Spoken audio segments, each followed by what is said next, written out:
লোক একটি মসজিদে গিয়েছিল তাবলীগের দাওয়াতে, মানে দিনের দাওয়াত দেওয়ার জন্যে। আর তিনাদেরকে মসজিদ কমিটিরা মসজিদ থেকে বের করে দিচ্ছেন। আসলে যদিও বর্তমান যে প্রচলিত তাবলীগ, এই সিস্টেমটা কিন্তু রাসূল আকরাম সাল্লাল্লাহু আলাইহি ওয়াসাল্লাম তিনার জামানাত ছিল না। যেটা নতুন কোনো কিছু আবিষ্কৃত হয় সেটা কিন্তু বেদাত।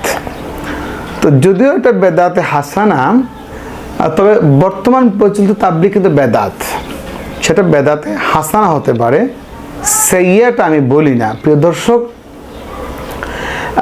আপনি দেখতে পাচ্ছেন যে তিনারা মসজিদে গিয়েছিল, অনেকে ঘুম অবস্থা, অনেকে বসা অবস্থা।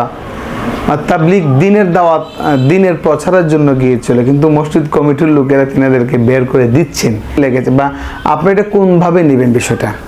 আসলে কি কাজটা ভালো করেছেন না খারাপ করেছেন? আমি কমেন্ট বক্সে কমেন্ট করে যাবেন, আমি কমেন্টগুলো দেখব আসলে কার কি মতামত। তিনাদেরকে এক হচ্ছে